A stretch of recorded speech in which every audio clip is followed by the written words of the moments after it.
Kahit nanggigitata na ako sa pawis dahil sa aking trabaho bilang isang construction worker, idagdag pa ang init ng panahon, then ibibisikleta ko pa.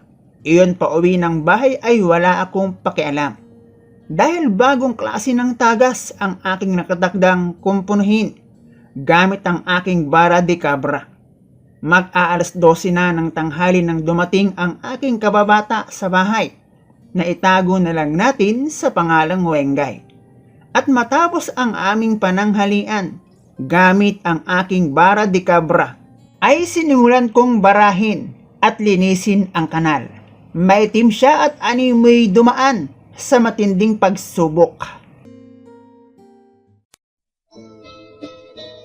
Hello guys and welcome dito sa Kasgul TV. At syempre, kung ikaw ay bago dito sa aking channel at trip mo ang ganitong klase ng kwento, palike and subscribe naman dyan.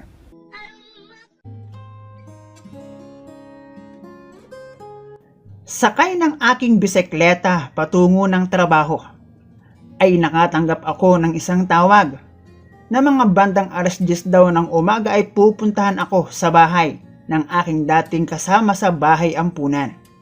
Yun ay dahil meron daw siyang kailangan sa akin at kung hindi ako nagkakamali ay pera. Ang kailangan niya dahil naghahanap siya ng trabaho ng panahon na iyon.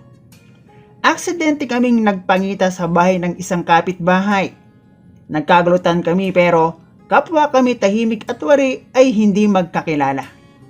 Gumawa ako ng paraan para mapasa akin ang kanyang contact number at naging tagumpay naman ang aking plano. Gamit ang kanya-kanya naming telepono ay nagkaroon kami ng pag-uusap at nalaman kong isang sakay lang pala ang aming pagitan. Nagkaroon kami ng konting kamustahan at doon ay nalaman kong kaya pala siya nagpunta doon sa aking kapitbahay na kanya ding kilala ay para humiram ng pera na hindi natuloy dahil nga nandoon ako. Syempre bilang lalaki ay naging go signal iyon sa akin para dumiskarte sa hindi naman halatang paraan. Sinabi kong, nako, iyon ba namang hinihiraman mo ay gipit din? Maraming pinagkakautangan ng mga yon at isa na ako doon. At banat ng aking kababata na si Wengay, ay ganun ba? Ay di sa'yo na lang pala ako hihiram. At sagot ko naman, nako mahirap kitayin ng pera ngayon. Ni hindi ko nga alam kung saan ang eksaktong lugar kung saan ka nakatira. Baka mamaya niyan, lista sa tubig ang abuti ng perang ipapahiram ko sa'yo. Ang sagot naman ni Wengay, huwag kang mag-alala. At dahil magkababata naman tayo, sisiguraduhin kung bago mo pa iabot sa akin ang hihiramin ko, bayad na ako sa'yo. Ako naman medyo naguluhan din ng konti sa sagot na iyon ni Wengay. After kasi noon hindi na siya nag-reply sa akin. At makalipas ang 3 araw, doon ko lang naintindihan ang ibig niyang sabihin. Nang sabihin niyang, di ba wala ka namang kasama dyan? Oh, gets mo na.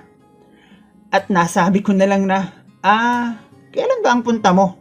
At nang mapahiram na kita. At sagot ni Wengay, maghintay ka lang ng tawag o text ko. Kailangan ko kasi talaga ang makahanap ng trabaho. Ako lang kasi ang kumakayod sa amin. Nandito kasi ako sa aking lolo at lola. Hanggang sa dumating na nga ang araw kung kailan niya ako pupuntahan sa bahay. Umaga nga noon at namimisikleta na ako papasok ng trabaho. That time kasi ang mga ka-story ay isa akong construction worker. Kahit ang totoo ay nakatapos naman ako ng 2 years course ng vocational sa college. Umaga pa lang bago ako makarating ng trabaho, ay tumawag na sa akin si Wengay at sabi nga niya, mga bandang alas 10 raw ay pupuntahan niya ako sa bahay dahil meron siyang kailangan sa akin. At alam kong pera iyon, gaya ng aming unang napag-usapan. Pero kahit na alam kong may darating akong bisita sa bahay, mas pinili ko pa rin ang pumasok ng trabaho.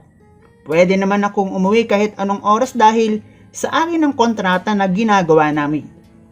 Pagkarating ko sa site ay inilis ko muna sa aking isip si Wengay para sabihin sa aking mga kasama kung ano-ano ang aming mga dapat unahin.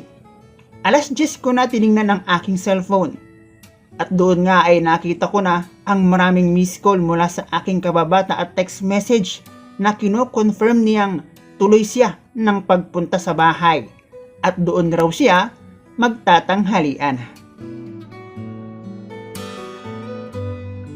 Nag-okay ako at matapos iyon ay sinabi ko sa aking mga kasama na maiwan ko muna sila dahil may tumawag sa akin tungkol sa bagong proyekto.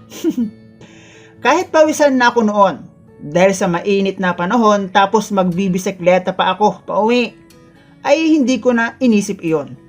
Ang importante ay makauwi ako. Sa isip ko dapat bago makarating ng subdivision si Wengay ay nasa bahay na ako.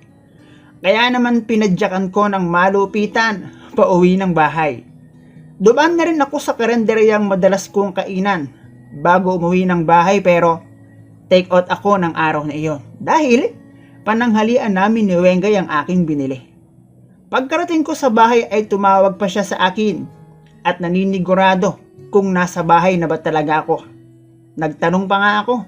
Sabi ko, ano ba talagang gagawin mo dito? At sagot ni Wengay, kung anong gusto mo. Basta yung hinihiram ko ha, kailangan ko lang talaga. Alam na, kaya naman hinintay ko na lang na makarating siya sa bahay. Sinabi ko na rin kasi na kung saan niya ako nakitang bahay, likod lang noon. Ang bahay kung saan ako nakatira. Mag-aalas 12 na nang dumating si Wengay. Sinundo ko pa nga siya sa kalagitnaan ng subdivision. Ang naisip ko lang, noonang makita ko siyang naglalakad sa gitna ng mainit na panahon. Naku, parang bagoong na yan. Yun naman ay sa isip ko lang. Nakarating kami sa bahay, nagtanghalian at matapos iyon, alam nyo na ang kasunod. Marahan kong kinutkot, inikot paikot gamit ang bara de cabra sa kanal na may manakanakang pagtulo. Ani mo ba'y isang inside gutter na merong bitak sa ilalim? Tama ako ng hinala. Ang alingasaw niya pwedeng ahalin tulad sa sikat na prutas ng Davao. Kakabiyak mo pa lang kahit hindi mo nalapitan, maaamoy mo na kaagad. Ikaw ba naman ang alas 7 pa lang raw ng umaga nandoon na siya sa EPSA. Palakad-lakad at nagtitingin ng pwedeng ma-applyan. Nagawan ko naman ng paraan na masaraduhan ang tagas pero panandalian lang at lalo pa atang lumala. Na para bang nag-drain ka na ng makina ng sasakyan. At ang masasabi ko lang, maitim siya kahit hindi naman naaarawan. Tsaka parang sanay naman siya sa ganoong kalakaran, kita naman kasi ang ebidensya. Pasado alas 3 na ng hapon nang umalis ng bahay si Wengay. At syempre, tao naman tayong kausap. Nakuha niya ang kailangan niya. Pero, noon ding araw na iyon, hindi ko inasahang mag-iinarte ang aking jowa. At para patunayang wala akong ginagawang anomalya. Noong sumapit ang dilim ay nagtungo naman ako ng Pasay. Malapit kasi doon ang kanyang trabaho at doon siya nangungupahan. Itago na lang natin sa pangalang Cassandra. Matagal na kaming magjowa at hindi na rin mabilang kung ilang ulit na akong naglinis ng kanyang kanal. Nang panahon kasing ito ay ako pa ang kanyang personal maintenance. Gaya ng madalas kong ginagawa, kailangan kong pakalmahin ang nag-aalburutong damdamin ng aking jowa. Bagay na normal namang ginagawa ng isang lalaki sa kanyang katipan. With a twist nga lang. Nagbayad kami ng lugar para ayusin ang kanyang problema. Sa isip ko noon, mabuti na lang. At hindi ko naibigay ang lahat sa aking kababata. Kung sa bagay mawawalan ka naman kasi talaga ng gana. Kahit sabihin mo pang iyon ang una ninyong first time. Ang payat kasi ni Wengay. Para kang nag-ulam ng paa ng manok. Pang-adobo rin kasi ang kulay. Ayun na nga mga ka-story. Matapos naming mag-McDo sa Chowking, gaya nga ng nasabi ko na, inayos ko ang problema ni Cassandra. At alam kong alam nyo na kung anong paraan ang aking ginawa para lahat ng duda at hinala niya sa akin mawala. Ginamitan ko lang siya ng angna-angna sulapo. Pero noong umaga na kami ay magbukas ng ilaw, nakita ko ang mantsa na pwedeng makita ng marami kung sakaling nasa labas na kami. Ang naisip ko agad noon, magbabiyahe ako. Mabuti na lang at medyo mahaba ang t-shirt ko. Hindi ko alam iyon.